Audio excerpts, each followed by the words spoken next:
Hello दोस्तों, चलिए आज के लेक्चर में देखेंगे हम एग्जाम में रिपीटेडली थ्योरी में क्वेश्चन जो पूछा जाता है वो कौन सा क्वेश्चन पूछा जाता है। तो ड्यूपिट्स इक्वेशन और मूडीज डायग्राम, इसके ऊपर छोटा सा एक थ्योरी का क्वेश्चन हमेशा बनता है, तो उसको एकदम आसानी से समझ लेंगे। सबसे पहले एक्सप्लेन द ड्यूपिट्स इक्वेशन। तो सबसे पहले क्या करो, आप ये इक्वेशन लिख दो एज इट इज।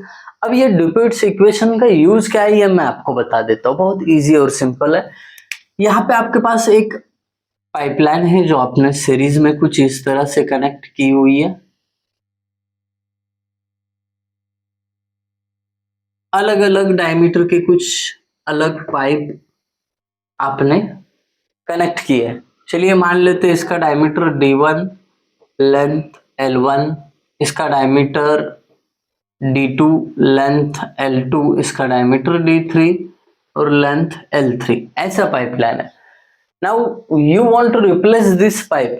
ये जो पाइपलाइन है ये आप रिप्लेस करना चाहते हो एक इक्विवेलेंट यूनिफॉर्म डायमीटर के पाइप से। यहाँ पे लिखता हूं मैं इक्विवेलेंट यूनिफॉर्म डायमीटर पाइप। इससे आप क्या करना चाहते हो, इस पाइपलाइन को रिप्लेस करना चाहते हो। तो अब देखिए ये पाइपलाइन पूरी जो है हम चेंज कर देंगे, इसकी जगह एक ही डायमीटर का हम पाइप डाल देंगे। बट वो कौन से डायमीटर का होगा ये तय करने के लिए आपको यूज आता है ड्यूपिट्स इक्वेशन। अब यहाँ पे पहले तो मैं एक पाइपलाइन निकाल लेता हूं। ये यूनिफॉर्म डायमीटर का है जिसका डायमीटर डी बोल देते हैं। ओके, यहाँ पे चाहिए तो कैपिटल D1, D2, D3 लिख सकते हो। तो अब आपको इस पाइप का जो डायमीटर है कैसे पता चलेगा, तो सिंपली ये इक्वेशन यूज कीजिए।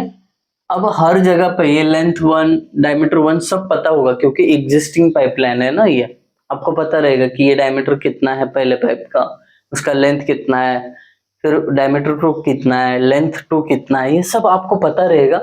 बस वो वैल्यूज है ना आप यहाँ पे पुट कर दो।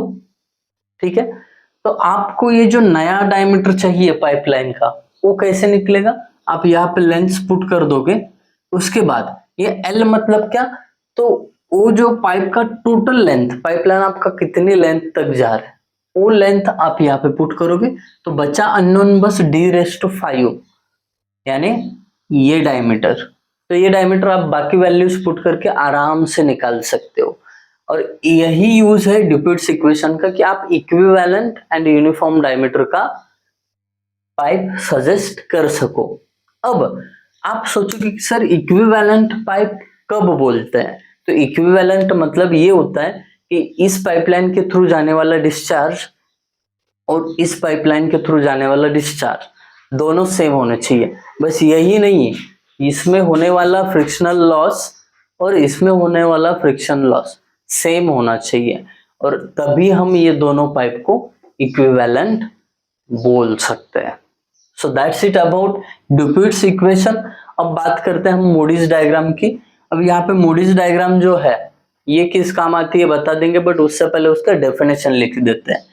It is graphical representation of friction factor versus Reynold number.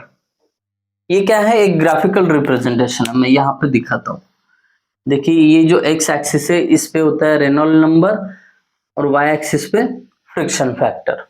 तो ये दोनों का ग्राफिकल रिप्रेजेंटेशन जो है उसी को हम मूडीज डायग्राम बोलते हैं। और साधारण दूसरा क्वेश्चन होता है कि इसका यूज क्या होता है, तो सिंपल है, to find friction factor of pipe. जो आप सीवर लाइन डिजाइन करते हो या बाकी कमर्शियल पाइप जो भी होते हैं उनका अगर आपको फ्रिक्शन फैक्टर चाहिए तो आप एफ और रेनॉल्ड्स नंबर फाइंड आउट करके उनका ग्राफ प्लॉट करते हैं। अब एफ फाइंड आउट करने के लिए डार्सी-वेisbach का इक्वेशन है ना, डार्सी-वेisbach FL_V² अपॉन 2GD।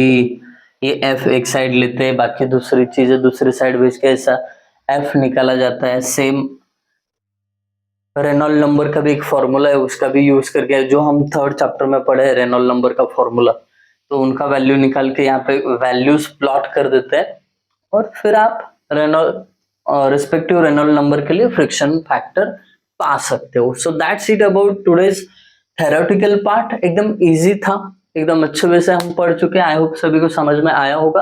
अगर समझ में आया तो लाइक करना और कमेंट करना मत भूलना। Thank you guys for watching video. Thank you so much.